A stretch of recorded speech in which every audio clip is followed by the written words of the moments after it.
I think when you get used to seeing a GUI and you get used to seeing different elements of the GUI, you tend to kind of skim over some things and not really realize what something is.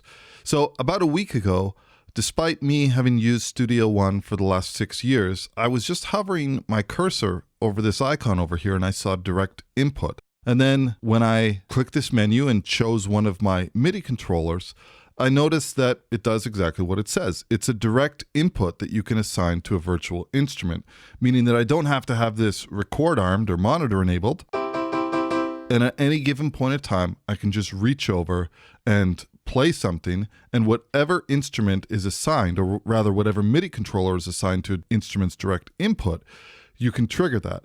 So for me, this is really, really useful because a lot of the times, if I'm doing a tracking session or something like that, you might be working with a vocalist. Maybe you need to work out some harmonies really quickly, or you want to kind of try to work out some different articulations in terms of timing.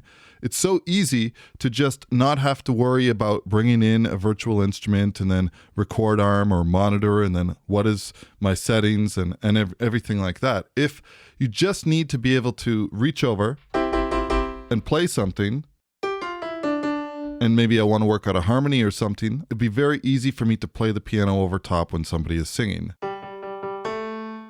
So this, for me, it's actually a really useful feature that I never really knew about. And if you go to different instruments, you can see you just got to look for this icon on the GUI. Now, in some cases, it might look a little different than if you take a look at, for example, Presence. We have a straight drop-down menu with our MIDI devices. In these cases, for complete control, it's obviously per channel and things like that. So it might look a little bit different, but the main thing here is that you just have a really nice option to be able to have an instrument that's kind of hard patched in and ready to go, no different than if you had some external synths connected to a mixer.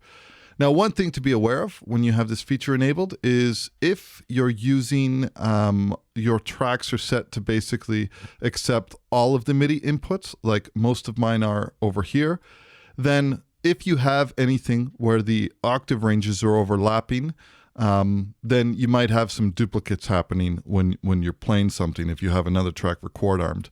But in this case, I'm using an Atom if this is record armed. This is obviously starting at C1, so there's no conflict with me being at C2.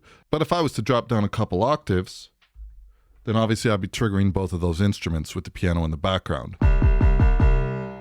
But I mean, regardless of that, I still think it's a really, really useful feature, something I just honestly hadn't noticed, and it's something that I'll be using for a lot of sessions moving forward, even for checking tuning and stuff. If you're tracking a guitar, you want to give somebody some notes to tune to really quick just to do some tuning checks.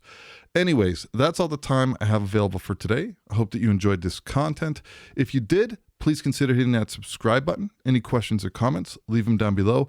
I will do my absolute best to get back to you. And as always, we will catch you in the next video. Cheers.